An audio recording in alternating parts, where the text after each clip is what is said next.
भैया दूज लोक कथा। भैया दूज लोक कथा। भैया दूज लोक कथा। एक बुढ़िया माई थी। उसके 7 बेटे और एक बेटी थी। बेटी की शादी हो चुकी थी। जब भी उसके बेटे की शादी होती, फेरों के समय एक नाग आता और उसके बेटे को डस लेता था।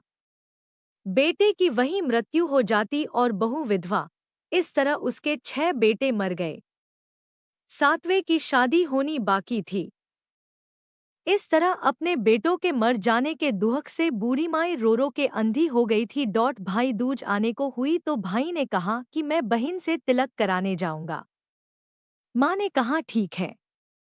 उधर जब बहन को पता चला कि उसका भाई आ रहा है तो वह खुशी से पागल होकर पड़ोसन के गई और पूछने लगी कि जब बहुत प्यारा भाई घर आए तो क्या बनाना चलिए।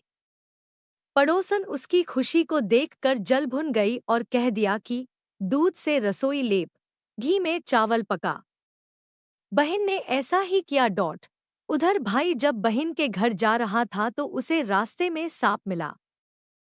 सांप उसे डसने को हुआ। भाई बोला, तुम मुझे क्यों डस रहे हो? सांप बोला, मैं तुम्हारा काल हूं और मुझे तुमको डसना है। भाई बोला, मेरी बहन मेरा इंतजार कर रही है। मैं जब तिलक करा के वापस लौटूंगा तब तुम मुझे डस ले। सांप ने कहा, भला आज तक कोई अपनी मौत के लिए लौट के आया है जो तुम आओगे? भाई ने कहा, अगर तुझे यकीन नहीं है तो तू मेरे झोले में बैठ जा। जब मैं अपनी बहन के तिलक कर लूं तब तू मुझे डस लेना। सांप ने ऐसा ही किया। भाई बहन के घर पहुंच गया। दोनों बड़े खुश हुए। भाई बोला, बहन जल्दी से खाना दे, बड़ी भूख लगी है। बहन क्या करे? न तो दूध की रसोई सूखे, न ही घी में चावल पके। भाई ने पूछा, बहन इतनी देर क्यों लग रही है? तू क्या पका रही है? तब बहन ने बताया कि ऐसे ऐसे किया है। भाई बोला, पगली, कहीं घी में भी चावल पके हैं या दूध से कोई रसोई लीपे है? गोबर से रसोई लीप, दूध में चावल पका। बहन ने ऐसा ही किया। खाना खा के भाई को बहुत जोर नींद आने लगी। इतने में बहन के बच्चे आ गए। बोले, मामा मामा हमारे लिए क्या लाए हो? भाई बोला, मैं तो कुछ नहीं लाया। बच्चों ने वह झोला ले लिया जिसमें सांप था। जैसे ही उसे खोला, उसमें से हीरे का हार निकला। बहन ने कहा, भैया तूने बताया नहीं कि तू मेरे लिए इतना सुंदर हार लाए हो। भाई बोला, बहना तुझे पसंद है तो तू ले ले, मुझे हार का क्या करना। अगले दिन भाई बोला, अब मुझे जाना है, मेरे लिए खाना रख दे। बहन ने उसके लिए लड्डू बना के एक डब्बे में रख के दे दिए। भाई कुछ दूर जाकर थक कर एक पेड़ के नीचे सो गया। उधर बहन के जब बच्चों को जब भूख लगी तो माँ से कहा कि खाना दे दो। माँ ने कहा, खाना अभी बनने में देर है। तो बच्चे बोले कि मामा को जो रखा है वही दे दो। तो वह बोली कि लड्डू बनाने के लिए बाजरा पीसा था, वही बचा पड़ा है चक्की में, जाकर खा लो। बच्चों ने देखा कि चक्की में तो सांप की हड्डियां पड़ी है। यही बात माँ को आकर बताई तो वह बावड़ी सी होकर भाई के पीछे भागी। रास्ते भर लोगों से पूछती कि किसी ने मेरा गैल बाटोई देखा, किसी ने मेरा बावड़ा सा भाई देखा। तब एक ने बताया कि कोई लेटा तो है पेड़ के नीचे, देख ले वही तो नहीं। भागी भागी पेड़ के नीचे पहुंची, अपने भाई को नींद से उठाया। भैया भैया कहीं तूने मेरे लड्डू तो नहीं खाए? भाई बोला, ये ले तेरे लड्डू, नहीं खाए मैंने। ले दे के लड्डू ही तो दिए थे। उसके भी पीछे पीछे आ गई। बहन बोली, नहीं भाई, तू झूठ बोल रहा है, जरूर तूने खाया है, अब तो मैं तेरे साथ चलूंगी। भाई बोला, तू ना मान रही है तो चल फिर। चलते चलते बहन को प्यास लगती है।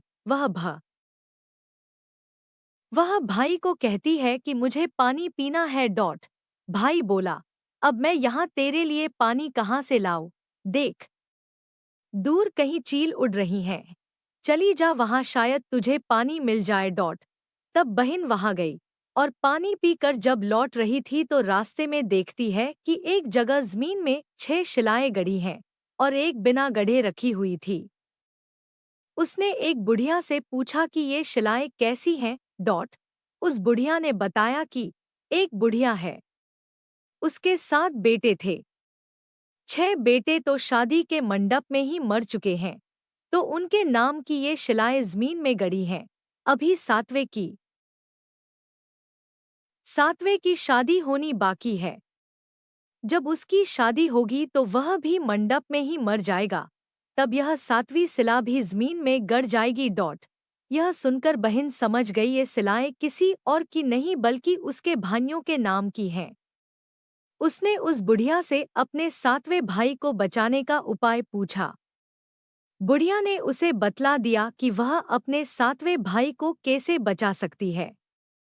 सब जानकर वह वहां से अपने बॉल खुले करके पागलों की तरह अपने भाई को गालियां देती हुई चली।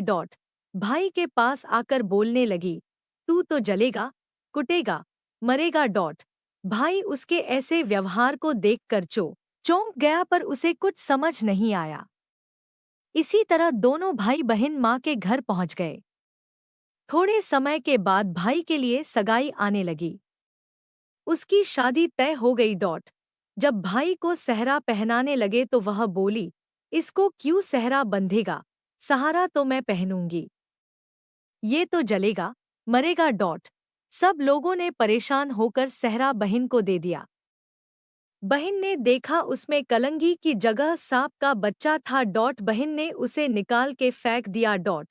अब जब भाई घोड़ी चढ़ने लगा तो बहन फिर बोली, ये घोड़ी पर क्यों चढ़ेगा? घोड़ी पर तो मैं बैठूंगी। ये तो जलेगा, मरेगा। इसकी लाश को कौवे खाएंगे। सब लोग बहुत परेशान। सबने उसे घोड़ी पर भी चढ़ने दिया। अब जब बारात चलने को हुई तब बहन बोली, ये क्यों दरवाजे से निकलेगा? ये तो पीछे के रास्ते से जाएगा, दरवाजे से तो मैं निकलूंगी। जब वह दरवाजे के नीचे से जा रही थी तो दरवाजा अचानक गिरने लगा। बहन ने एक ईंट उठाकर अपनी चुनरी में रख ली। दरवाजा वही की वही रुक गया। सब लोगों को बड़ा अचंभा हुआ। रास्ते में एक जगह बारात रुकी तो भाई को पीपल के पेड़ के नीचे खड़ा कर दिया। बहन कहने लगी, ये क्यों छांव में खड़ा होगा? ये तो धूप में खड़ा होगा, छांव में तो मैं खड़ी होगी। जैसे ही वह पेड़ के नीचे खड़ी हुई, पेड़ गिरने लगा। बहन ने एक पत्ता तोड़कर अपनी चुनरी में रख लिया। पेड़ वही की वही रुक गया। अब तो सबको विश्वास हो गया कि ये बावली कोई जादू टोना सीख कर आई है, जो बार बार अपने भाई की रक्षा कर रही है। ऐसे करते करते फेरों का समय आ गया। जब दुल्हन आई तो उसने दुल्हन के कान में कहा, अब तक तो मैंने तेरे पति को बचा लिया, अब तू ही अपने पति को और साथ ही अपने मरे हुए जेठों को बचा सकती है। फेरों के समय एक नाग आया। वो जैसे ही दूल्हे को डसने को हुआ, दुल्हन ने उसे एक लोटे में भर के ऊपर से प्लेट से बंद कर दिया। थोड़ी देर बाद नागिन लहर लहर करती आई, दुल्हन से बोली, तू मेरा पति छोड़। दुल्हन बोली, पहले तू मेरा पति छोड़। नागिन ने कहा, ठीक है, मैंने तेरा पति छोड़ा। दुल्हन, ऐसे नहीं, पहले 3 बार बोल।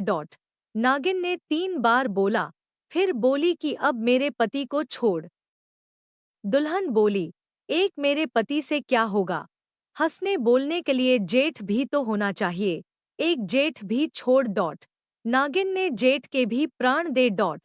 फिर दुल्हन ने कहा, एक जेठ से लड़ाई हो गई तो एक और जेठ वो विदेश चला गया तो तीसरा जेठ भी छोड़।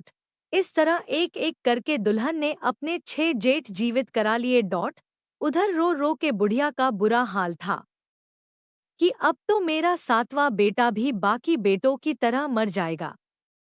गांव वालों ने उसे बताया कि उसके साथ बेटा और बहुएं आ रही है डॉट।